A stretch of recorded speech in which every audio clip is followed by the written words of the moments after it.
Muito boa noite, sejam bem-vindos a mais uma edição do programa Respect da Arauco Media Group, comigo e com estes dois grandes senhores, meus amigos, que me acompanham aqui neste dia, mais uma terça-feira, em que, com respeito pelo jogo, pela vida, pelos intervenientes, nos vão aqui ajudar nas perguntas, na conversa, na partilha, com mais um grande senhor do futebol português, que merece também este respeito, Jerry Silva, Francisco Chaló. Boa noite a ambos.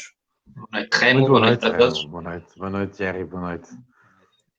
Aproveitar em nome dos três, em nome da Arauco Media Group, para também nós aqui deixarmos as nossas sentidas condolências à família do Vítor Oliveira, que partiu prematuramente, e os melhores partem sempre cedo demais, e é o caso exatamente de Vítor Oliveira, também à família de Reinaldo Teles, um dirigente histórico do futebol português, e obviamente a todo o futebol por causa de Maradona. Foi realmente uma semana nefasta este 2020, não está a ser nada agradável, e fica aqui em nome da Arauco Media Group, do programa Respect, também o nosso tributo a estes senhores que partiram. Como é habitual em nosso apanágio, e como nós dizíamos antes do programa, em off, em jeito de brincadeira, a equipa que ganha não se mexe, e nas táticas que funcionam também não. Jair Silva, vamos à apresentação do nosso convidado. Muito bem, recebi a bola. Treinador experimentado, podemos dizer sem qualquer reserva que é um treinador de grandes desafios. Campeão nacional da extinta terceira divisão nacional e da segunda divisão B, vencedor da Taça da Madeira, Supertaça de Espanha, Taça da Liga Portuguesa e campeão no Egito. São títulos que integram um cartão de apresentação relevante. Ao nível de seleções, depois da Arábia Saudita, assume atualmente o leme da Vino Tinto, como é conhecida a seleção da Venezuela, 25ª do ranking mundial, com o objetivo traçado de marcar presença no Mundial do Qatar. Diremos, em comunhão, e citando a propósito o professor Manuel Sérgio, não é homem de agressividade inata, não se distingue por uma demagogia ribombante que ensurdece os ouvidos, não funde na mesma imagem benfiquismo ou portismo, e a mais da ninha das ervas. Como desportista que é, não há cor, não há heráldica, não há clube que não lhe mereça um igual respeito. Também não é daqueles que pretendem reduzir a competição desportiva a uma agressividade inata do ser humano. Apesar da inequívoca qualidade da muleta e do forte punho que encerra o estaquilhador para utilizar a muleta, a sua dimensão, os desafios que lhe foram colocados ainda não tiveram a estocada final. Um puro sangue ribatejano, que tem calcorreado o seu percurso, tal qual uma corrida à portuguesa, citando cada peleja, tal qual o forcado cita o toiro, consumando, por norma, a pega, ou seja, a conclusão do que se propõe. Almeja seguramente reunir condições para alcançar o reconhecimento por via da exibição do lenço castanho, ou seja, de títulos com dimensão correspondentes à qualidade que insere. Eu sou eu, tenho uma forma de liderar diferente. Uma frase, um princípio mais do que esclarecedor.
Joseiro, boa noite, bem-vindo. Boa noite.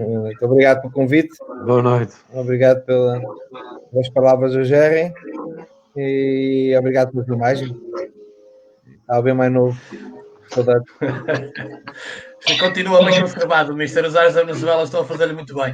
Ora, muito bem, como também temos feito e também lá está, tem funcionado, portanto vamos a isso. Francisco Chaló, venham daí os primeiros desafios para o Mister. Boa noite, José Peseiro, obrigado. Sei que fizeste uma viagem há bem pouco tempo, também complicada. Vamos na nossa conversa, que vai ser sempre muito fluida, provavelmente vamos trocar algumas emoções sobre isso.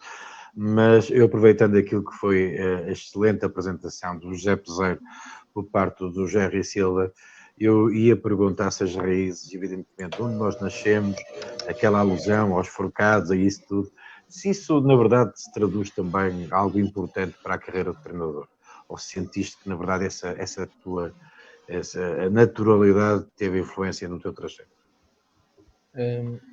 Claro, eu acho que nós, há algumas verdades que nós vamos ouvindo, nós jogamos como vivemos e construímos também a nossa personalidade pela experiência.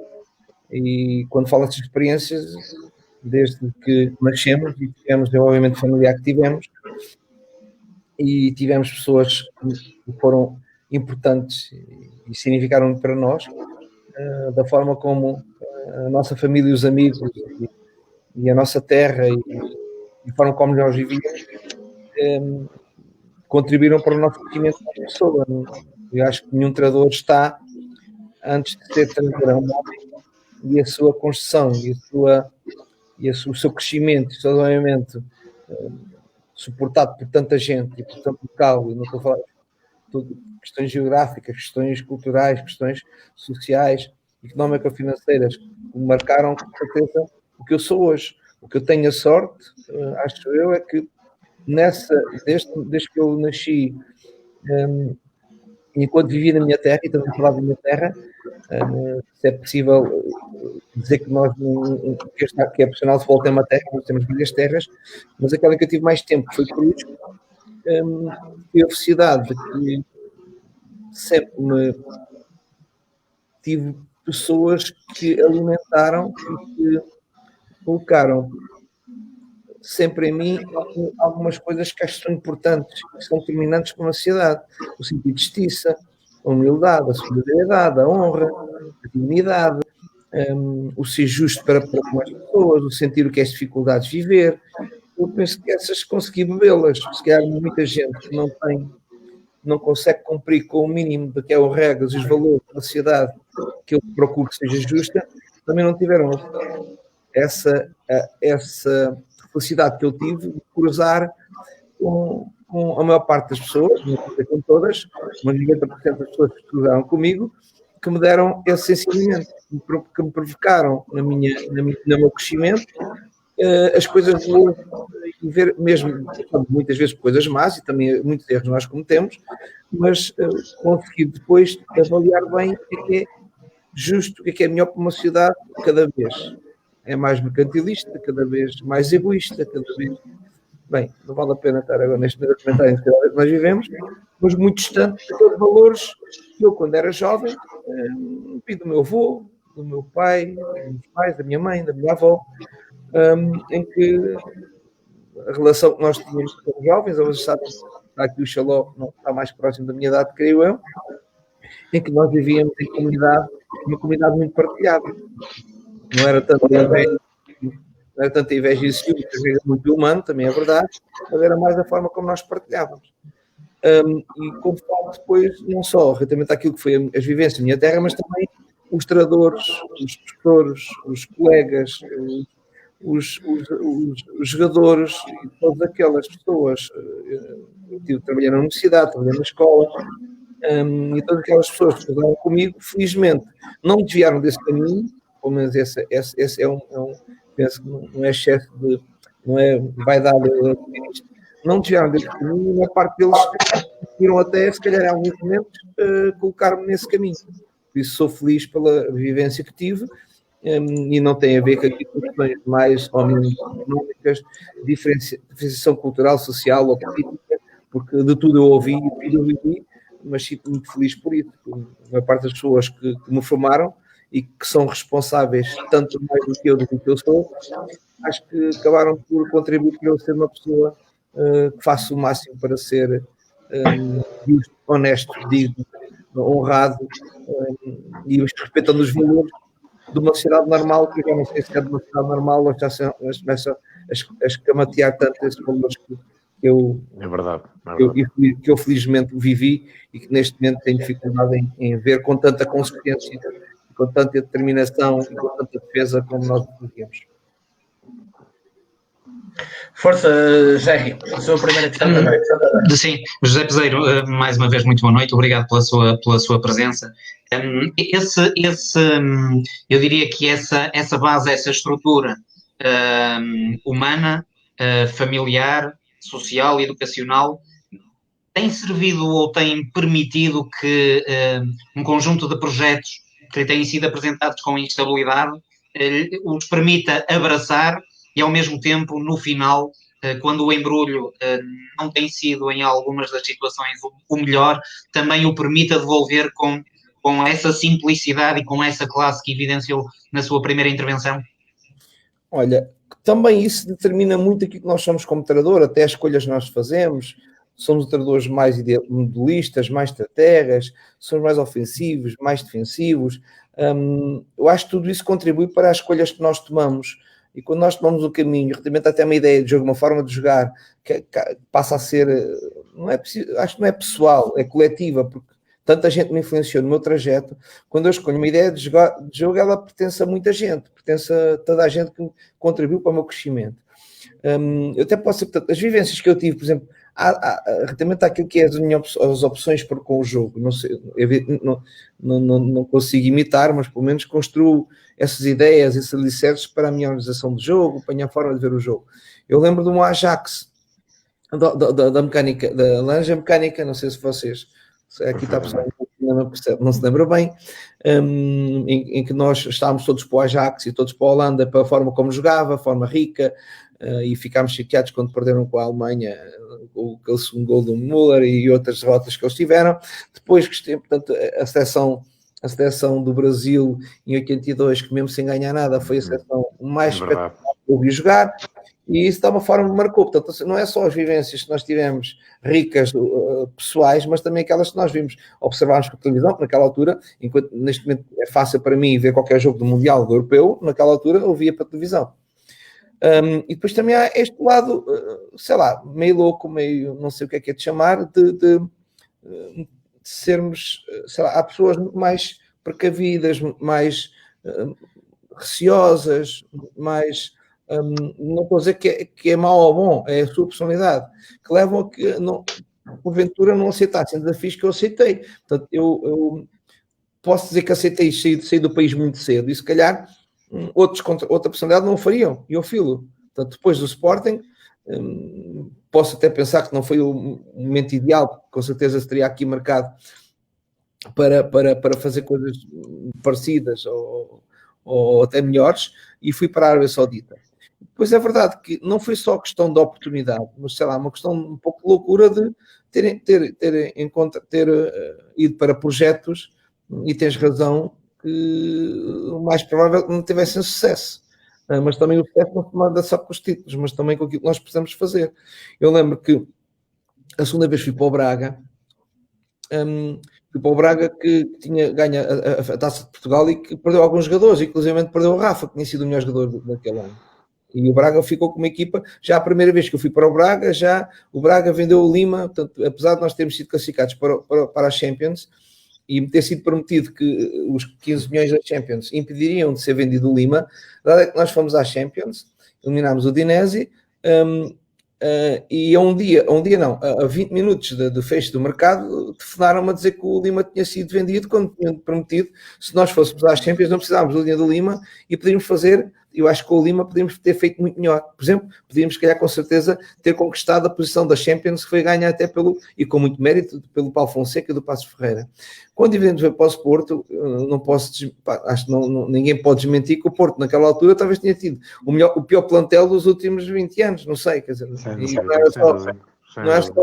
era só os jogadores não era só encontrar uma equipa que estava naquela altura com grandes problemas de conexão, de relação, de liderança, mas também as dificuldades que nós tivemos. Não foi só os jogadores que nós perdemos, aqueles que não vieram, alguns jogadores que nós queríamos que viessem naquela altura em dezembro não vieram, em janeiro digo, os jogadores que saíram da equipa. Eu lembro que chegámos a jogar várias vezes com o Leio na central, por exemplo, o Chidósio teve que ser à força estreado naquela altura, e bem também, mas pronto, não tínhamos com certeza os mesmos jogadores que anteriormente o Porto tinha tido, e com experiência, com grande futebol e com grande qualidade.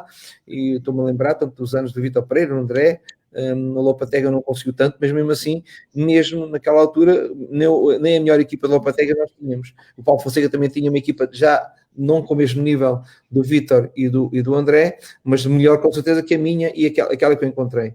Depois, o Vitória, que foi muita pressão do presidente, eu estava até no Brasil e acabei por assinar por 4 meses com o Vitória, mas também não podíamos fazer melhor.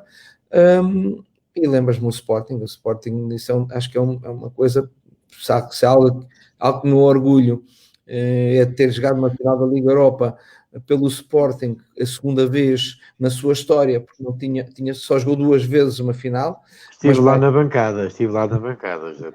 Mais que isso foi este último projeto do Sporting, em que só quem esteve dentro, só quem esteve naquele processo, só quem viveu aqueles momentos tem noção daquilo que eu, a equipa técnica, o Presidente Sousa Sintra e as pessoas que ali estavam sofreram. Portanto, para já convencermos alguns jogadores de regressarem. Depois temos noção que não podíamos estar a preencher lugares na equipa porque estávamos à espera que eles regressassem. Depois, alguns jogadores que nós queríamos mais qualidade, que não aceitaram, nem de perto nem de longe, a possibilidade de vir para o Sporting naquele caos. Uma apresentação em que fomos todos assobiados. Ainda não tinha perdido nenhum jogo. E assobiado, eu, o Presidente, acho que um trabalho extraordinário. Um trabalho em que imaginem se o Presidente não tem conseguido, nós não temos conseguido convencer o Bruno Fernandes a voltar para o Sporting. O que é que seria o Sporting neste momento? É verdade. A tábua de salvação do Sporting foi ter até o dinheiro de entrada do Bruno, termos construído uma equipa mesmo com tantas dificuldades, que acabou por ganhar uma taça de Portugal e uma taça da Liga. Foi os últimos troféus que o Sporting conseguiu vencer.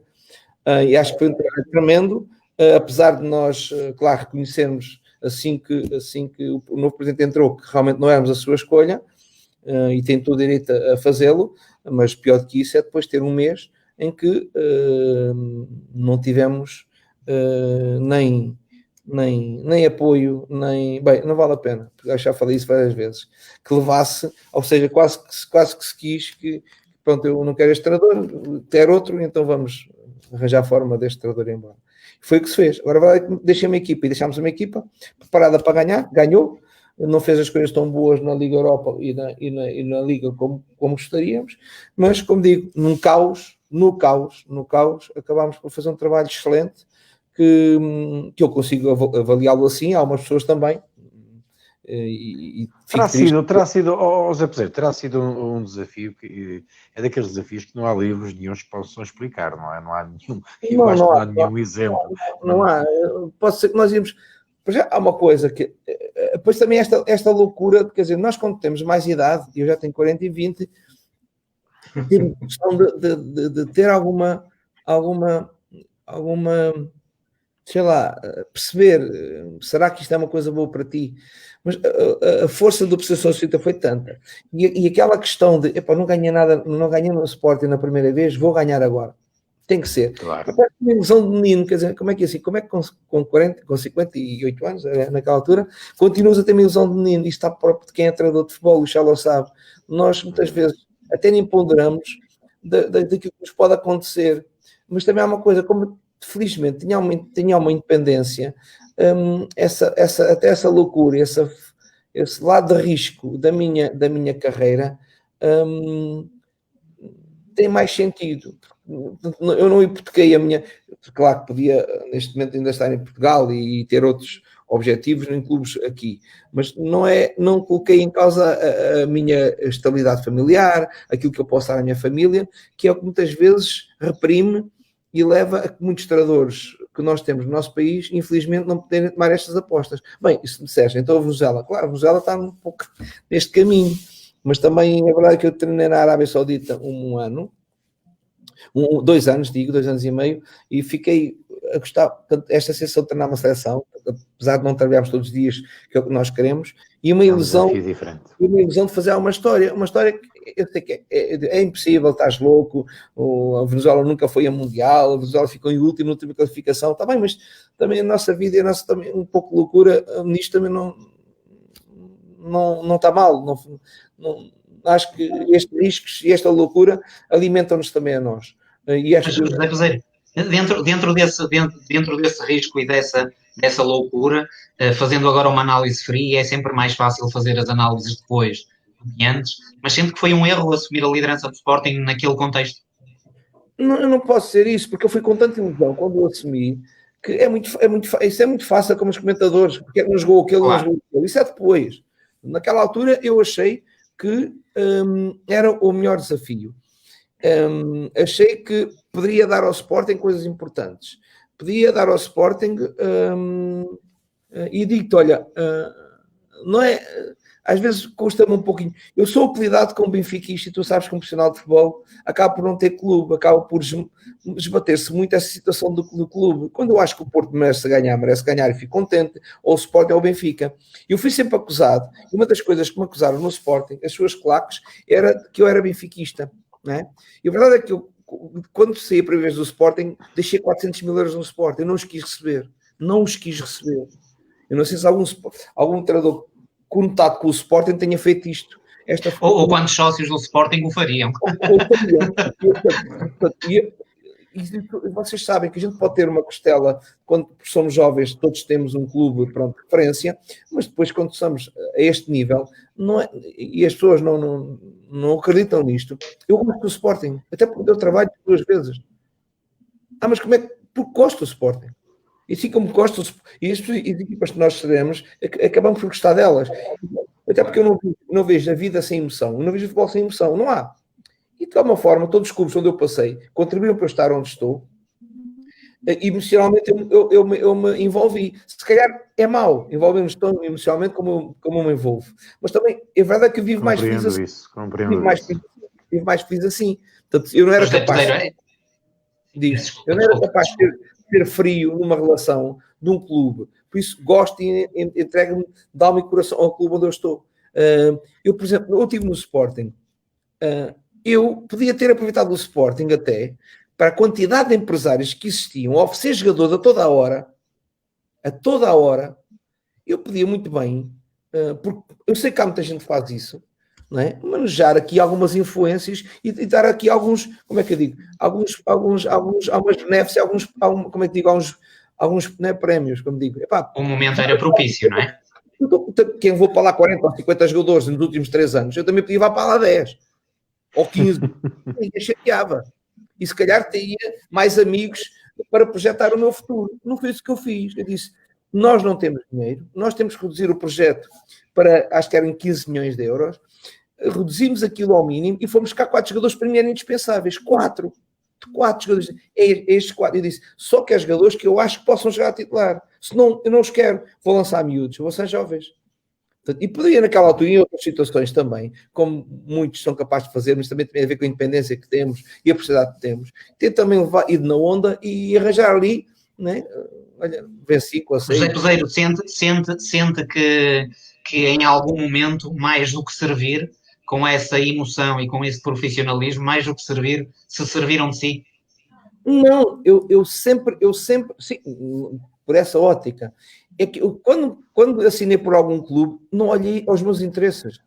Se não tinha ido para o Sporting, se não tinha ido para o Porto, não tinha ido para o Guimarães naquela altura, não tinha ido para o Braga naquela altura. Eu sempre coloquei à frente os objetivos de um clube, dos seus sócios, dos seus fãs, da sua equipa, sempre. Mas eu acho que a maior parte dos treinadores fazem isto.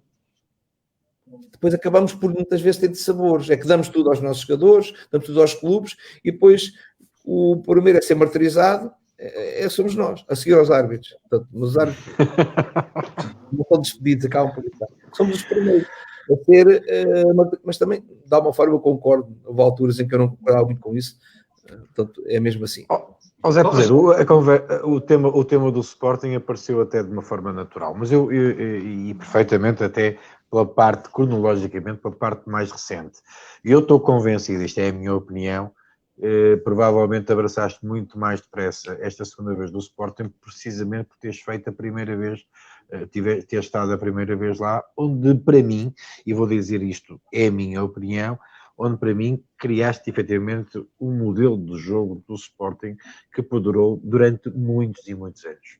Esta é a minha opinião. E com uma qualidade, com muita qualidade por um lado, e por segundo, com uma identidade muito própria. Portanto, tu não te colaste, por exemplo, eu vou dizer isto, é a minha opinião, volto a dizer, o Benfica de Bruno Lage, ou o Benfica do Rui Vitória, sendo diferentes do Jorge Jesus, de qualquer maneira, colaram-se sempre na sua maneira de jogar. Esta é a minha opinião, com uma outra nuance natural, até porque os jogadores também não são só os iguais. Agora, aquele Sporting de José Peseiro, e digo isto não é por estar aqui presente, aquele Sporting de José Peseiro, com todas as vicissitudes de bom ou de mal, tinha efetivamente um cunho muito próprio. Sim, mas aquela construção do 4-4-2 de Losango, sem dúvida, no fundo, pronto, e a mobilidade dos jogadores. Também, mas estás a ver, quando eu vejo o Ajax, aquela loucura da mobilidade, de haver só 2 jogadores ou 3 jogadores que mantêm a posição, todos os outros não têm posição, isso é algo que me alimentou. E eu, quando chego ao Sporting, não é o que queria fazer, como também encontrar jogadores com essas características. Infelizmente não tínhamos uma extensão de plantel para poder jogar as competições que tínhamos a jogar. Mas tínhamos jogadores, a verdade é que sem grandes jogadores tu não consegues fazer nada daquilo que está na tua cabeça. Acabas por depois fazer uma coisa que está longe da tua cabeça, mas que nós, como treinadores, temos a responsabilidade de escolher em função daquilo que nós temos, que é os objetivos, as características que nós temos e a ideia de jogo que nós temos, sem atraiçoar aquilo que é a qualidade individual de cada um e a qualidade coletiva. A sorte que eu tive, a felicidade que eu tive, é que aquilo que eu tinha na cabeça e que danos encaixou naquilo que era característico dos nossos jogadores. Muito. Faltava alguma profundidade, é verdade, faltava uma reação à perda mais forte, mas aquilo que era na essência, deram um jogador em que o nosso lateral podia estar por dentro, o nosso extremo estava trocado, o nosso avançado, aquela mobilidade toda que acabava por alguma vez não ter a compensação e o movimento pressional, o procedimento final de ataque para ver a transição defensiva ser forte, é que deu ser a equipa com mais golos marcados na Europa. Fomos nós a equipa naquele ano que marcou mais golos. Mas também um pouco aquela loucura que nós tínhamos que preferimos ganhar por 5-4 por 1-0, quer dizer, e a verdade é que às vezes perdíamos porque queríamos essa loucura de ganhar por muitos e continuar a atacar e fazer tudo para fazer mais gols e dar espetáculo. Mas isso estava na nossa cabeça, também a juventude levou-nos a isso. Eu queria na segunda vez reproduzir isso mais, até quando construí a equipa. Quando eu buscar, por exemplo, o Diaby, era para fazer um 4-4-2 quase que como eu tinha com o Liesen e com o Douala, ter um Diaby que era um gajo do corredor para vir para dentro e ter o Bas Dost. Portanto, até na montagem, a única jogadores que eu fui buscar foi o guarda-redes, o Renan, que acabou por dar 2 taças ao Sporting. Foi o Nani, que no fundo trazer um pouquinho da emoção, o clube fraturado, o Nani foi formado no Sporting, um jogador com alguma representatividade, com títulos na Europa, com títulos na seleção, trazê-lo para dar algum conforto emocional aos sócios, congruir, era importante juntar a massa associativa, as claques. Foi o Renan, foi o Diaby e foi o Godelli, que no fundo acabou por fazer uma grande época. O Diaby não correspondeu, creio eu, porque também ninguém tinha na ideia que eu tinha jogar no 4-4-2 de Lousão. Então, eu, como jogador de corredor, não é muito forte, é um jogador de corredor de segundo avançado para procurar mais movimentos verticais e dar profundidade à equipa do que associar o jogo da equipa, por exemplo.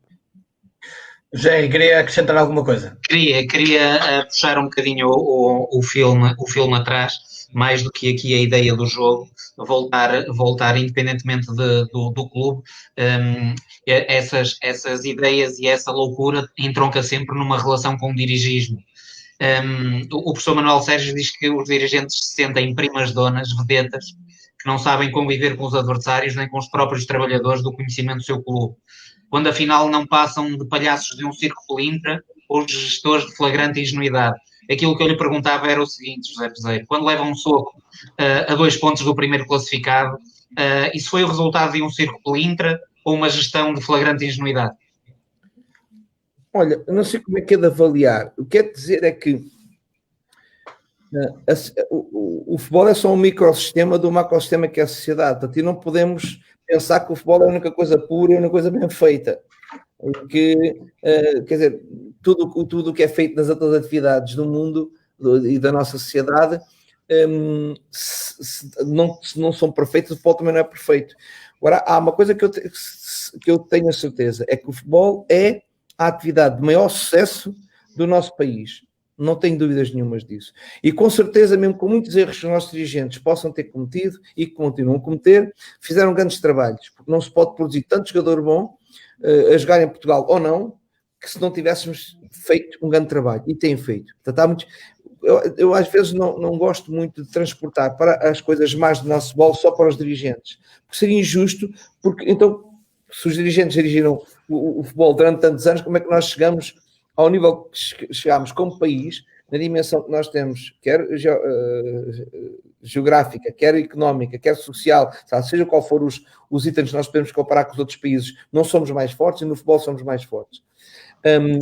Também nem todas as pessoas que dirigem o futebol têm preparação para o fazer e muitas vezes aprendem como dirigentes. Aprendem. O problema o que custa mais é que um dirigente novo erre e continue a errar durante 3 ou 4 anos. Se ele se emendou, olha, pelo menos isso. Pelo menos eu sinto, pelo menos fui castigado, mas por menos projetou capacidade neste momento, os dirigentes são os mesmos poderem ter evoluído.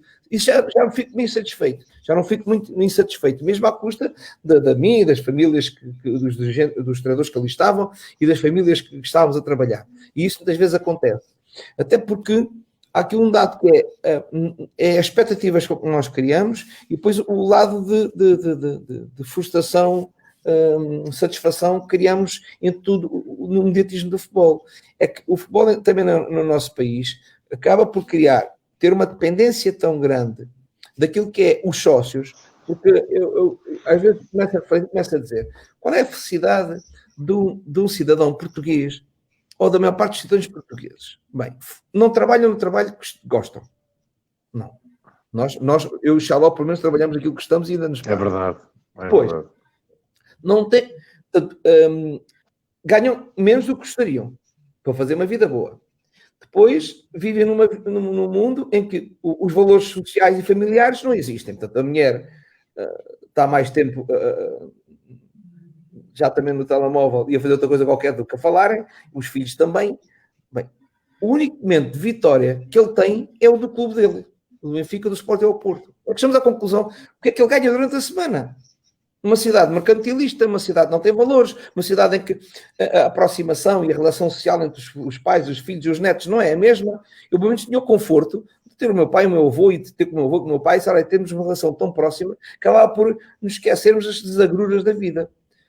Parece que todos temos mais dinheiro, mas todos temos mais agruras.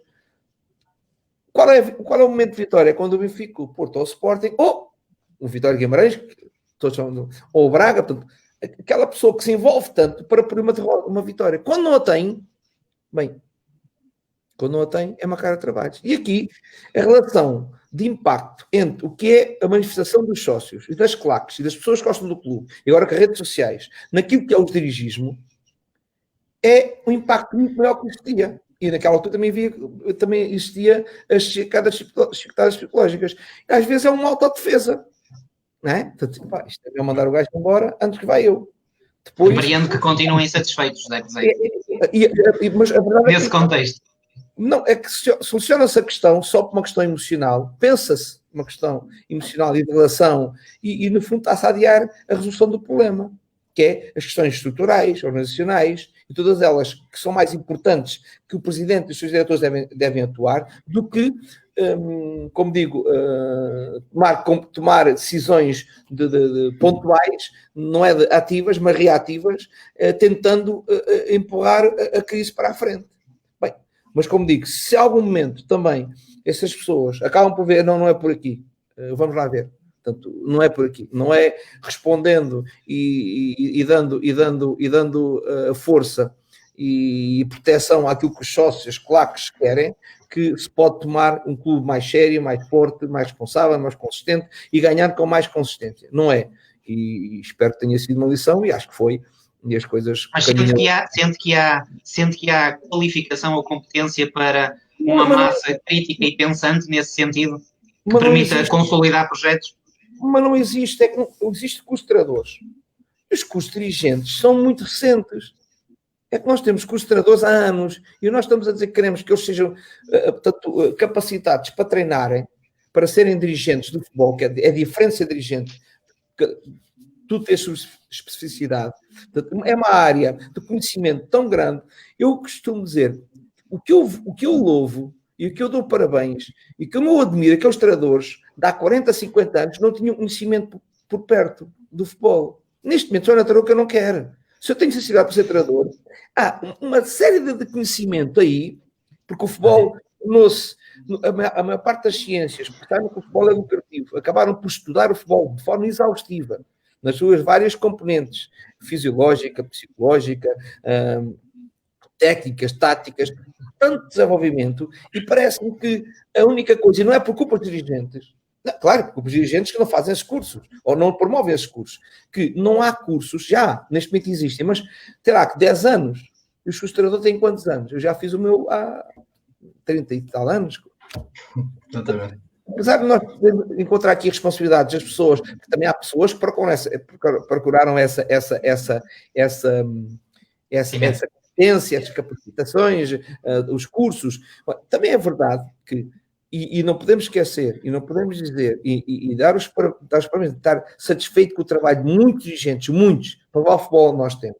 É verdade que neste momento temos uma camada de jovens dirigentes que tiveram a felicidade, como os novos treinadores, a felicidade de tirar as palas, perceberem que há outro mundo, que há uma forma de ver o futebol e ver a sociedade de outra forma, e que estão a caminhar, e tanto estão agora a ser até chamados para projetos na Europa, sinal que estamos a evoluir. Portanto, eu acho que houve se calhar aqui um déficit temporal, porque os treinadores rapidamente perceberam que tinha que ser por ali e os dirigentes não perceberam que tinha que ser por aí. Mas isso não retira o mérito que eles tiveram em projetar o futebol português da forma como nós temos projetado.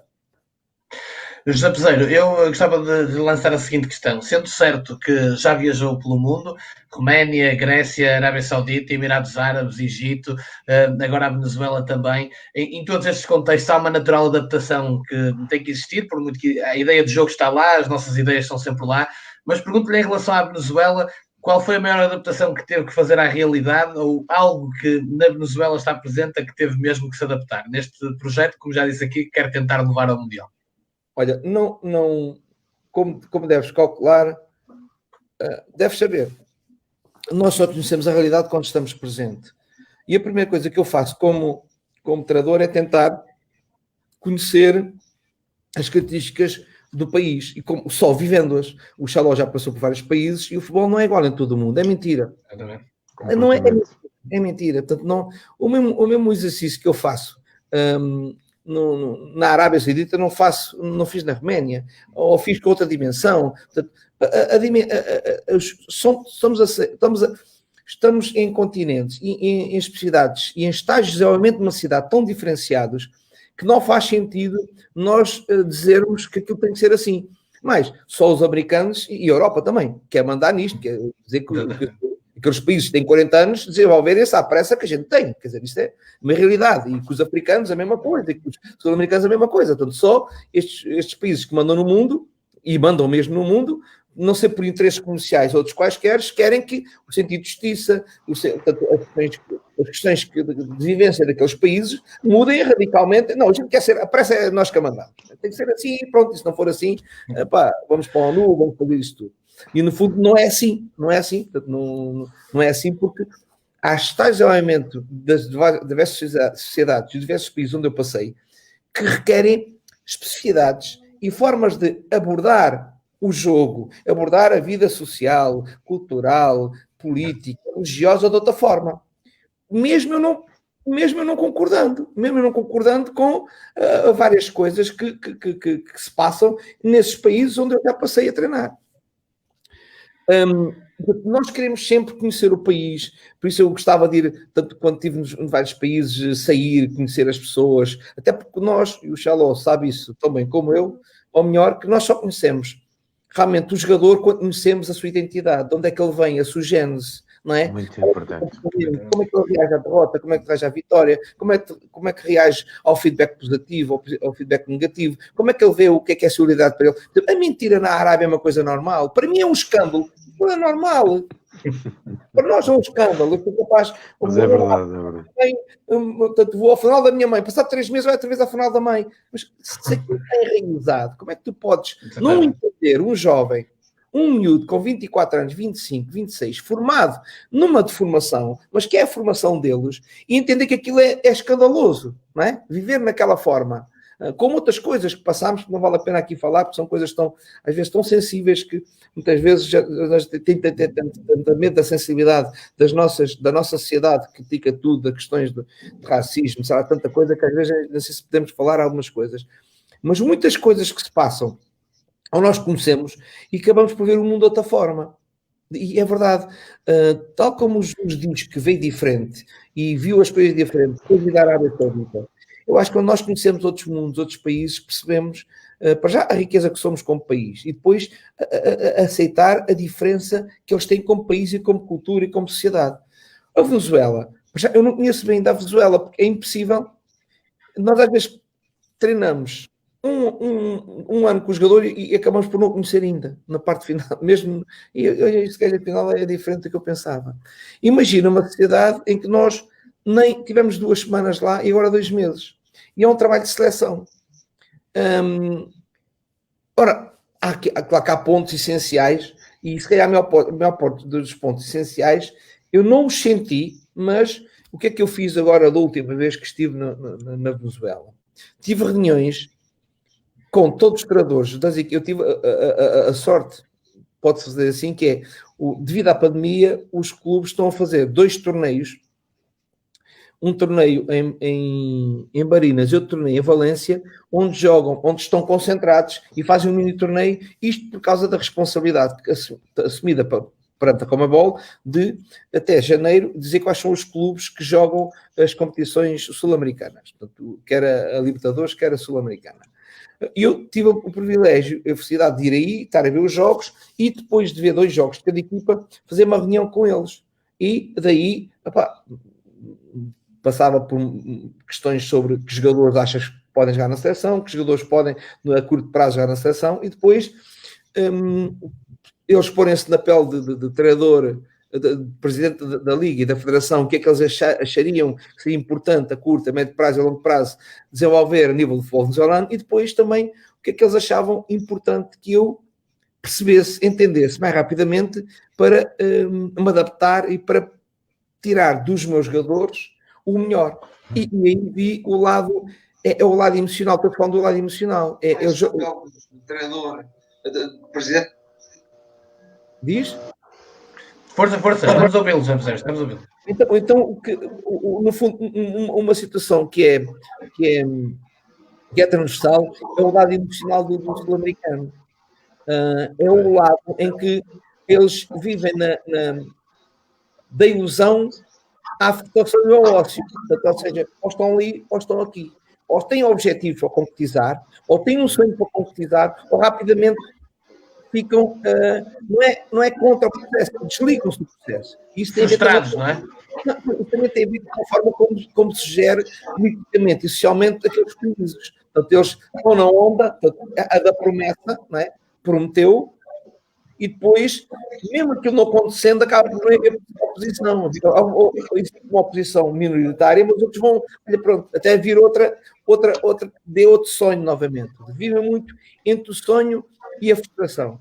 E isso, na gestão destes jogadores, leva a que objetivos se criam. Objetivos depois acabam por cair. Que objetivos intermédios se criam? Bem, isto para todas as equipas, claro que nós sabemos que para todas as equipas isso se projeta, para todos os grupos de trabalho isso se projeta. Mas mais, se calhar, com mais incidência em países que têm alguma desordem na sua formação, alguma desordem no seu crescimento, que eu acho que é muito bom manter o lado selvagem do jogo, porque nós precisamos do lado selvagem do jogo, mas também lhes dá um lado selvagem da vida e alguma, não digo falta de compromisso, dá falta de motivação em alguns momentos de insucesso, de muito insucesso.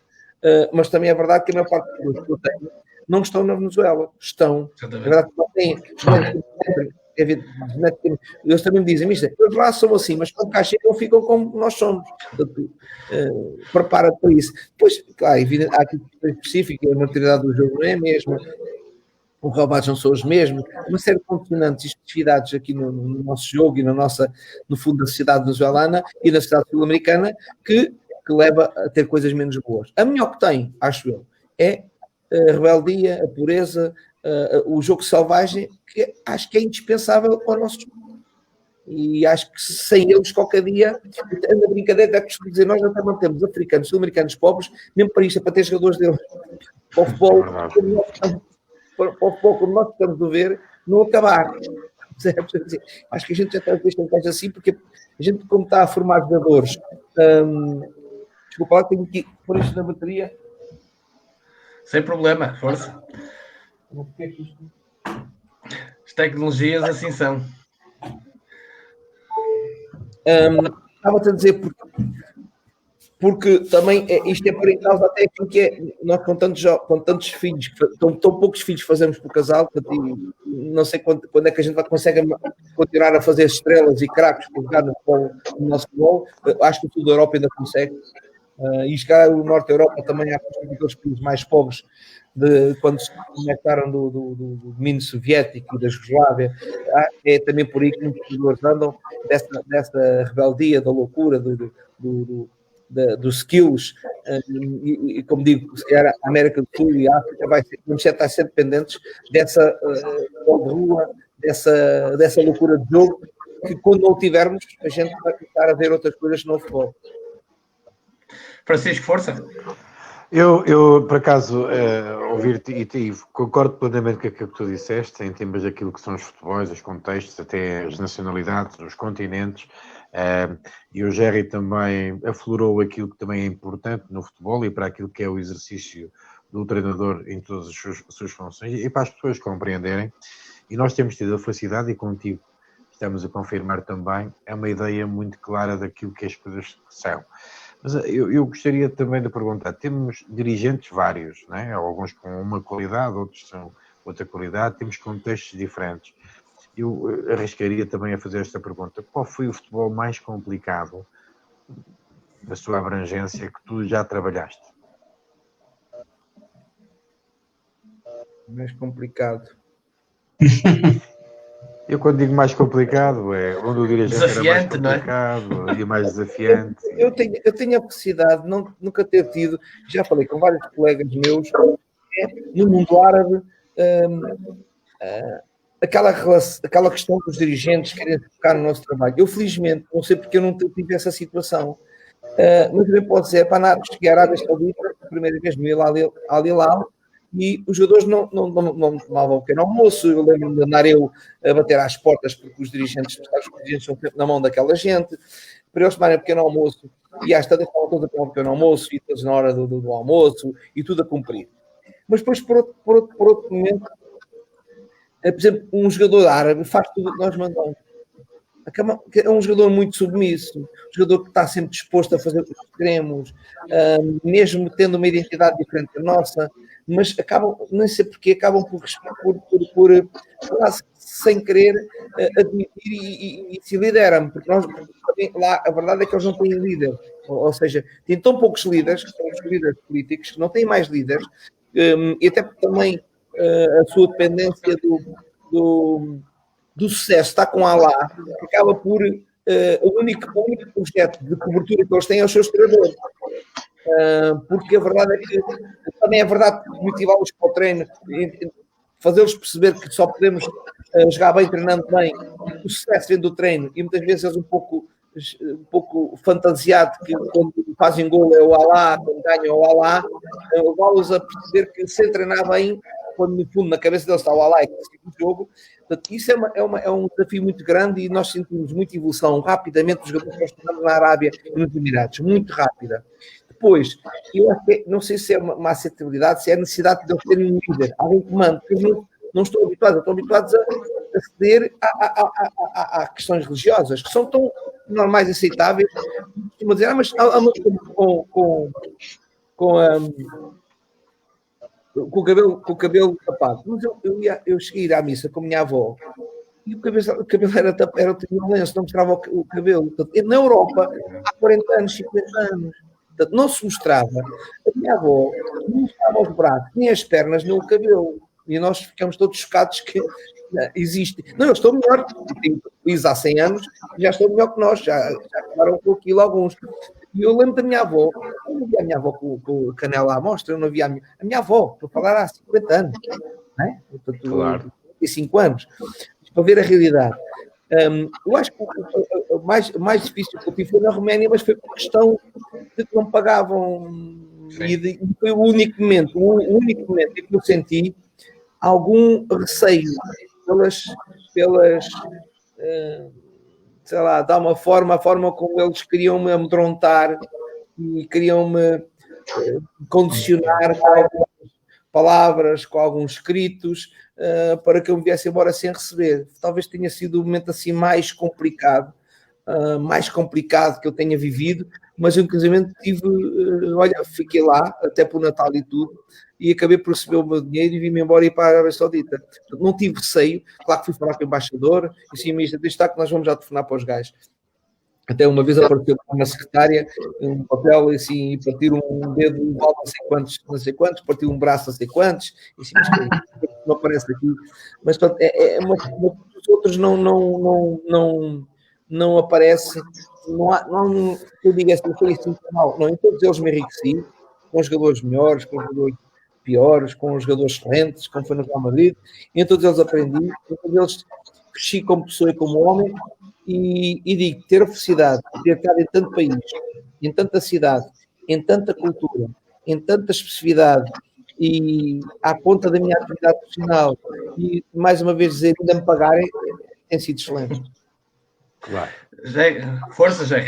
Queria apanhar aqui algumas ideias que têm sido transmitidas nas suas intervenções, que no fundo vão desaguar em dois segmentos diferentes. Um deles tem a ver com a organização e outro com as questões claramente de liderança. Porquê? Porque há um conjunto de aspectos que têm referenciado que não são nem mais nem menos do que aspectos associados à liderança. E a primeira questão era essa.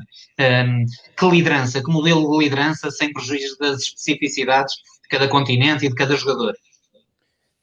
Nós também tudo que é o meu passado determina aquilo que é, no fundo, a forma como eu lidero. Eu tenho uma licenciatura, fiz um master, e depois também a minha vivência. Por exemplo, logo uma questão. Se eu quero um futebol mais aberto, de mais mobilidade, dos jogadores exporem mais da sua qualidade, tem que ter uma liderança mais aberta do que uma liderança mais fechada. Portanto, eu acho que até nisto, se eu tenho um modelo de jogo, uma ideia de jogo muito defensiva, evidentemente que vou reduzir as ações e no fundo, as ferramentas que dou a cada jogador, da liberdade de ele utilizar essas ferramentas, é muito maior num projeto ofensivo do que defensivo. Portanto, eu acredito que os projetos defensivos devem ter, entre aspas, não estou a dizer se ganham mais ou menos vezes, não é isso, ok? Porque pode-se ganhar a defender e a atacar, mas os projetos mais defensivos, com menos liberdade naquilo que é a execução dos jogadores, requer uma liderança mais autocrata. Eu estou a pôr isto nos limites, porque o que nós temos numa equipa é ter, para alguns comportamentos, para algumas ações, liderança autocrata, que há coisas que nós nem podemos de uma forma hipotecar, portanto, são coisas que os jogadores sabem, aqui não há hipótese, quem pisa o risco.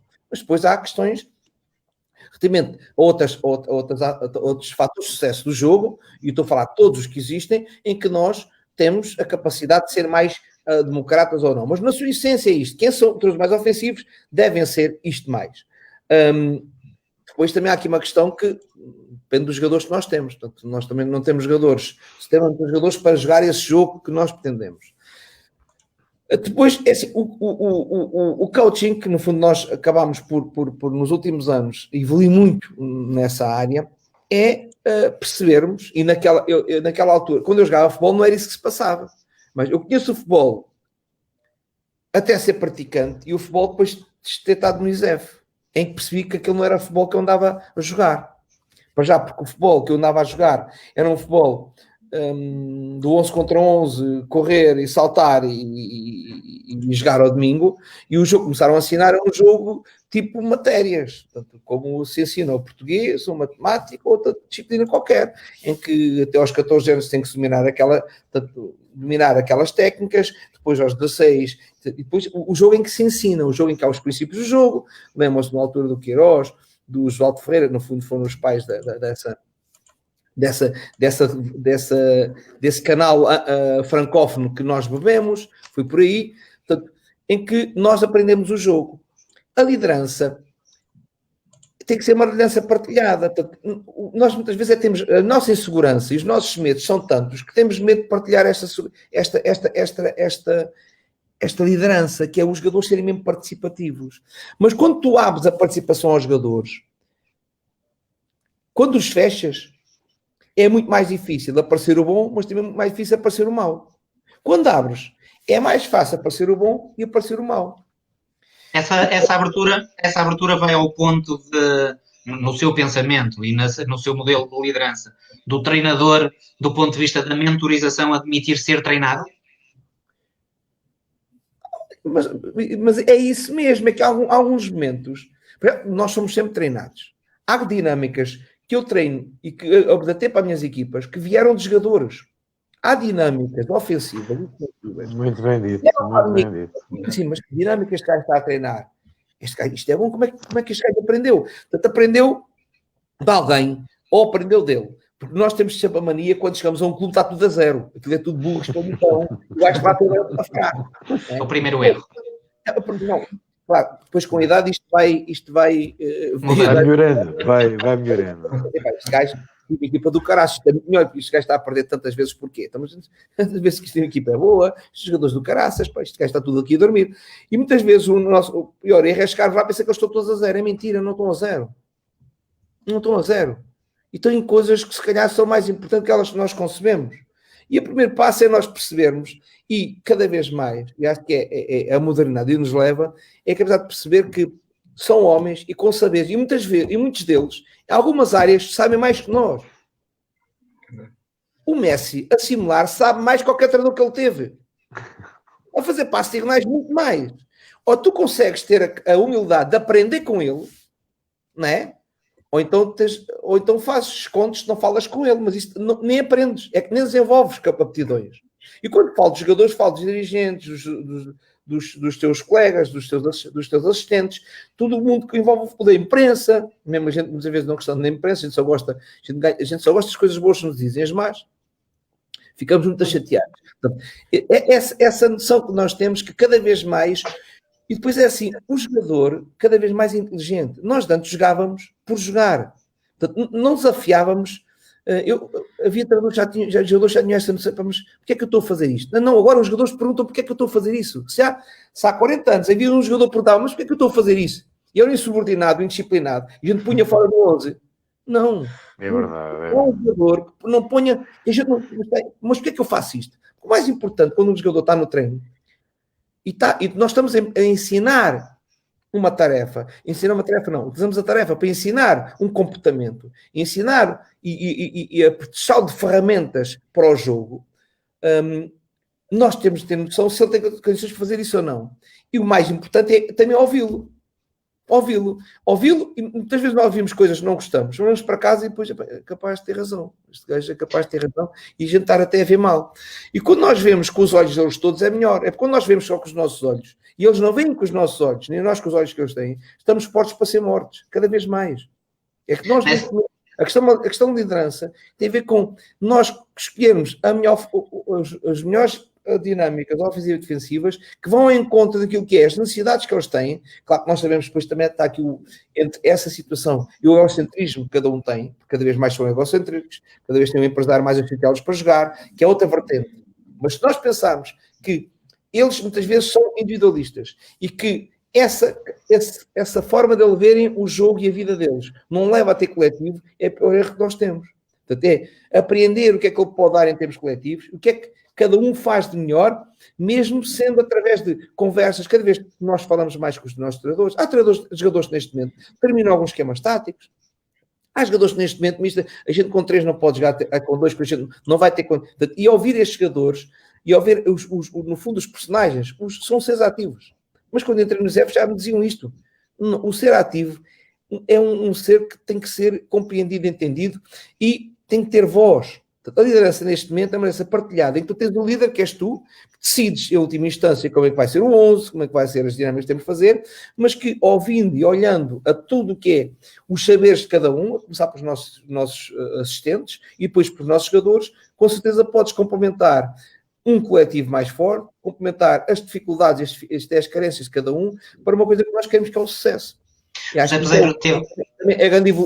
que a grande evolução do futebol nos últimos anos está aí, no coaching, não tenho dúvidas nenhumas, se é falar a nível do... E depois podia falar noutros fatores, que é a nível tático, é as transições ofensivas e defensivas. É o grande... E dizemos que o futebol é igual, é mentira. O futebol cada vez está-se a descobrir. Mudou, é esse o ponto. É esse o ponto. Radicalmente, é 2 pontos.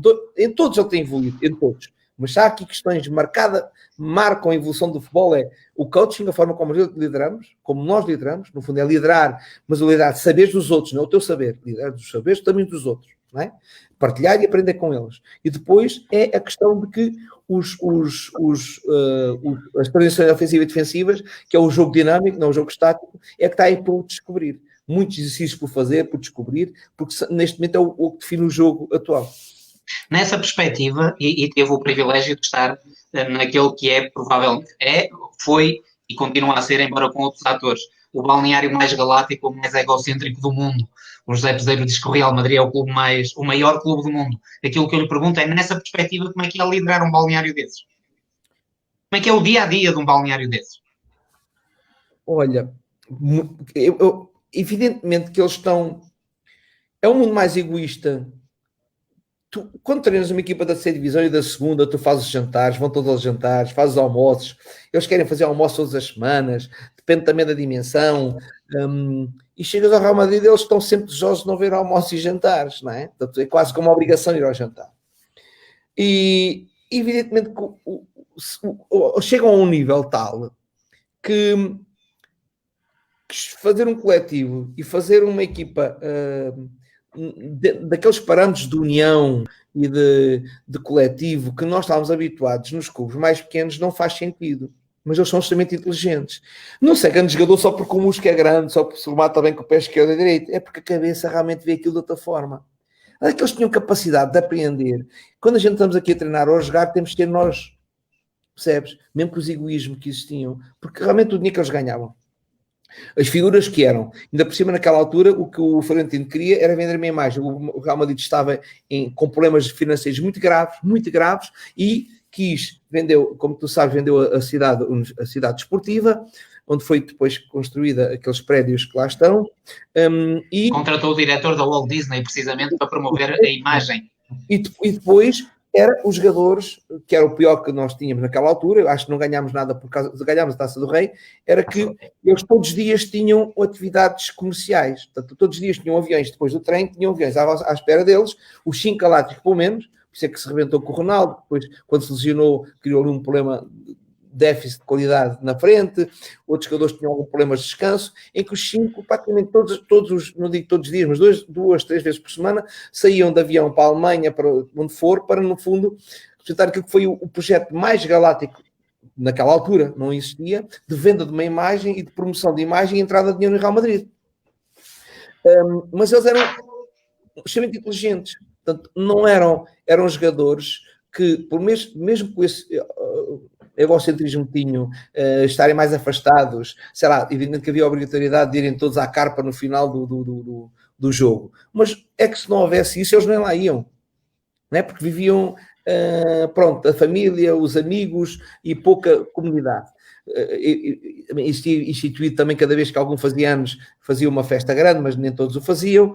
Mas a verdade é que a cabeça, quer dizer, transplantavam para outro nível o jogo. Eu acho que os grandes equipas é assim. Pode não haver comunidade, pode haver grupo, mas vão para o trabalho e são profissionais e fazem o melhor.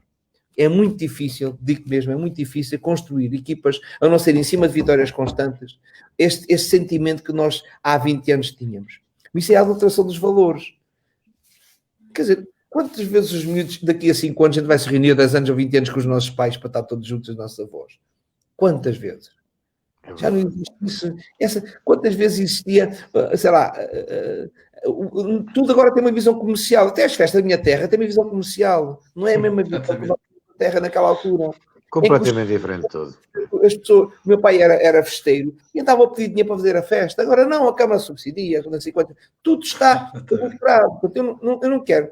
A gente não pode obrigar e exigir que os jogadores de futebol, num mundo destes, tenham outro comportamento. Não sejam egoístas, não sejam... pronto. O altruísmo cada vez está mais afastado da nossa sociedade e mais afastado dos jogadores de futebol. E se eles muitas vezes têm essa responsabilidade de ajudar, é porque sentem essa responsabilidade, essa pressão da sociedade. Não é por necessidade pessoal, eu vou ajudar porque sim que é necessário ajudar. Não, eu vou ajudar porque é uma obrigatoriedade internacional. Da sociedade, eles gastam tanto dinheiro e não ajuda a nada.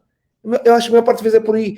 Eu não posso, quer dizer, não posso ser assim tão crítico para com outras pessoas, porque com certeza alguns veem o mundo de outra forma. Eu não todos gostam, é o mundo em que nós estamos e também não podemos aqui estar só a matar isto. Agora, aqueles galácticos eram isto. E o pós-jogo, o que é que era de bom do jogo? Era a fantasia que eles davam ao jogo ofensivo. Quando era defensivo, víamos a rasca. Quando a gente não tinha a bola, estávamos determinados. Porque eles próprios tinham alguma dificuldade em aceitar e cumprir com o trabalho defensivo. Ora, também tem a ver com os jogadores que tu tinhas. Os jogadores tão bons com bola, a única coisa que eles queriam é ter a bola e desfrutar com bola. E às vezes colocar esta questão de desfrutar com bola no que é os projetos defensivos fica mais difícil. Há génios que o fazem, há grandes jogadores que o fazem, que o Guardiola fez no Barcelona. É o mais próximo da perfeição, que é ter jogadores que gostavam de ter a bola, mas no momento de defender estavam ali no sítio certo. Não era que fossem... Tinham capacidade de pressing, tinham capacidade de... Não era a falta que tinham de fazer, que eu não tinha essa capacidade de fazer faltas, mas era a forma como se pressionavam. A inteligência que eles tinham de roubar a bola rapidamente ao adversário e até fazer golos, que era através da transição ofensiva que faziam, fruto de uma liderança que era forte, uma liderança que também os levava para o sucesso e que levou ao sucesso que nós vimos. Eu estou a comparar com projetos ofensivos. Também, como digo, o trabalho maravilhoso do Mourinho, no Inter de Milão, colocar até que era necessário, colocar os extremos. O Eto'o. Com o egocentrismo que tinham. A lateral esquerdo. A cumprir com papéis daqueles. Tinha que ver com capacidade de persuasão, de convencimento, de entrar na cabeça daqueles jogadores, para mesmo sendo demasiadamente ricos, com tantas mordomias, passar por momentos de menor satisfação do jogo para dar o sucesso. Isso é o objetivo que o treinador tem e que nós continuamos a ter. Apesar de ser crítico com aquilo que nós somos da sociedade, a verdade é que o objetivo é levar a que os jogadores, mesmo que desfrutem com alguma situação, abdiquem dela para contribuir para um momento coletivo, mais coletivo. Apesar de eu achar que o momento coletivo, sem fantasia, é matar o futebol. Também concordo. Estamos de acordo. Ainda nesta questão do Real Madrid, deixe-me só satisfazer aqui uma curiosidade pessoal também desse tempo, pegando no que o Jair lhe perguntou.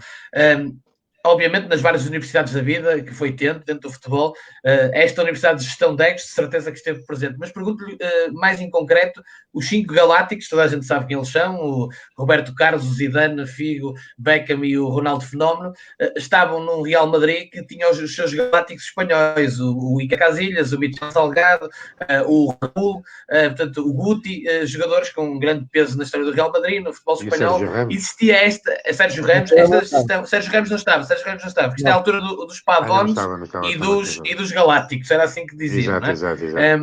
Havia este trabalho também por causa dos espanhóis de tanto peso, com tanto nome, e dos outros, e de que tentar criar aqui um equilíbrio, ou não foi necessário? Ainda por cima sabes que o Florentino, como tem os Galácticos, os espanhóis, a maior parte deles ficaram fora, não é? Exatamente. Ficaram fora, portanto, aquilo era, os Galácticos era o Zidane, portanto, as fotografias que apareceu quando nós fomos, o primeiro projeto de tour na Ásia foi do Real Madrid que o fez. E nós chegámos lá e a fotografia dos 5 estava em tudo que era grandes na Coreia e na Tailândia. E nem Raul, nem Casillas, nem ninguém, não é? Não era o Zidane, era o Roberto Carlos, Beckham, o Ronaldo, o Roberto Carlos e o Raul. E o Raul era o único okay. que estava nos 5. Era o único que estava nos 5. Não, o Beckham. Nem o Raul estava. Era Beckham, exatamente. Beckham, Zidane, Figo. Não, Ronaldo e Raul, isso mesmo. Ou Roberto Carlos, eu já não tenho bem certeza. Acho que era o Roberto Carlos, Ronaldo, Figo, Beckham e Zidane. E os espanhóis ficaram todos fora. Mas o Raul era o capitão de equipa. Exatamente. Mas falou-se muito nisto na altura, o Guti e o Casillas, que ficavam, não é, melindrados. Existia aí uma ciumeira, não é? Existia, normal. Portanto, existia até uma relação que vocês sabem entre os brasileiros e os espanhóis que não era... Exatamente. Que no fundo... Não era pacífica. Não era pacífica e quem acabava por equilibrar aquilo era o nosso Figo, que era no fundo o gajo, o IR tinha saído, que era o equilíbrio e a liderança daquele balneário. Foi difícil para o Raul liderar o balneário e o Figo acaba por ser a ponte de acordo e aquele que mais acaba por esbater alguma divergência que podia existir entre estes dois grupos. Francisco, força. Eu gostaria, depois de ouvir o Zé Peseiro com atenção, e quem esteve aqui, provavelmente muita gente está aqui a ouvir, e também provavelmente o Remo vai dar aqui também algum eco, alguns comentários que estão aqui a fazer, mas eu gostaria só de ouvir e, no fundo, sublinhar tudo aquilo que tu disseste. Mas não poderia deixar de ser também desafiador naquilo que será um comentário da tua parte. E tu disseste bem aquilo que é a alusão do novo treinador, aquilo que no fundo o trajeto que o treinador tem que fazer para chegar a um determinado nível, e eu perguntava-te, não uma pergunta, mas fazia 2 ou 3 perguntas e acho que vão entender. Todo o processo formativo dos treinadores é muito importante. Nós estudamos e temos que ter formação para ter os cursos. Essa formação depois é complementada com várias experiências. E essa experiência também ajuda-nos a fazer o coaching em relação a tudo o que nos rodeia e, nomeadamente, a nossa equipa técnica. E a minha pergunta é esta. O José Peseiro, adjunto do Real Madrid, foi muito importante para o José Peseiro, treinador principal, nesta altura, desenvolver a sua atividade, não só para ele, mas para aquilo que é a formatação da sua equipa técnica, por um lado, e a pergunta mais desafiadora, e tu vais responder da maneira que tu quiseres, como é natural, esta formação dos treinadores agora, isto acontece como? Isto aparecem os treinadores agora de um momento para o outro. Com carta e sem carta. Também. Não, precisa a segunda, que não precisa a segunda. Para ter... Em relação à formação dos treinadores, isto agora não é preciso. Não precisa. Isto está no banco. Sim. Bem, a primeira é... E também já agora, já queria te perguntar também uma visão dos treinadores portugueses pelo mundo fora. Portanto, também que é importante, não só quando está nos países, vai notando alguma coisa em relação aos treinadores portugueses. Não é? A primeira era... A primeira era se o José Peseiro adjunto do Real Madrid... Eu era o principal do Nacional da Madeira, as coisas estavam a correr muito bem. Muito bem. Eu estava no Brasil e recebo um convite do Queiroz para ir para tinha sido meu professor na universidade. Era um aluno sempre um aluno com capacidade para já empreender e tinha uma curiosidade muito grande em saber as coisas. E ele convidou-me para ir para adjunto. Eu estava a fazer uma equipa com o Rui Alves, porque era o desafio, era o segundo ano da Primeira Liga, e sabes que a Madeira naquela altura tinha condições muito melhores que os outros, e nós queríamos projetar uma equipa para estar na UEFA. E conseguiram, porque eu saí do Nacional, mas o treinador que lá ficou, acabámos por fazer uma equipa muito boa, e conseguiu a primeira conquista de estar na UEFA pelo Nacional da Madeira. E a quem eu telefonei foi ao Mourinho, que sou amigo, que ele era adjunto tinha saído do Barcelona, eu já estava em Portugal, que eu até tinha jogado com ele no ano anterior, tinha jogado com ele, ele estava no Porto, até fui ver a final da Liga Europa, da Taça UEFA a Sevilha. A Sevilha também gosto disso. Eu disse, olha, eu não fui jogador ao mais alto nível, o máximo que foi na segunda divisão. Diz-me, tem esta possibilidade aqui, claro que quer ser teu principal, o que é que tu achas de ser adjunto? Ele disse, vai porque o Henrique, tu não conhecer a realidade de top de um clube da Europa e do mundo, acho que tem todo o sentido. Se não, ainda por cima, se não a viveste como jogador, vivê-la como treinador, acho que é importantíssimo. E foi porque já no final do ano eu percebi, eu como adjunto não posso ser muito mais tempo. É que ser adjunto é de uma... É que muitas vezes nem as pessoas nem valorizam o que é ser adjunto. É que ser adjunto é uma coisa impressionante, uma capacidade de altruísmo, de perceber o treinador principal, de estar até em contramão às vezes, em alguns momentos, e na mão outras vezes. Eu valorizei muito, quando fui adjunto, muitas vezes estar ali revoltado, mas eu fazia de outra forma, mas tens que estar calado, mas eu fazia de outra forma, porque o adjunto tem sempre outra forma de fazer. Mas é que todos sofremos, mas o treinador principal sofre muito mais. Aí, não, é que eu fui adjunto, eu às vezes estava a rir a ver o jogo, mas eu estás a rir, ele está com aquela cara, pois é que não há, a gente pode ser solidários, podemos ser amigos, podemos estar no mesmo barco, mas não é a mesma coisa, não é o mesmo sentimento, não é a mesma pressão, não sentes a derrota e a vitória de outra forma, a vitória sentes com a mesma satisfação, a derrota não sentes da mesma forma, é verdade, é a realidade. Não venham dizer que o contrário. Eu vivi um ano de alta, sempre do lado do meu treinador, ia até com ele, sei lá, para onde é que eu ia, estava em casa para o animar em alguns momentos, mas a dor não é a mesma. Não é a mesma. E agora, aceita as diferenças, todas as pessoas podem dizer que não é a mesma. Não, é indiscutível. Da mesma Isso forma. Nem sequer é discutível, Zé. Da mesma forma. Porque assim, eu saí do Sporting a primeira vez porque os meus filhos não aguentavam aquilo que suportavam na escola. Uma das razões. Eu vou-me embora.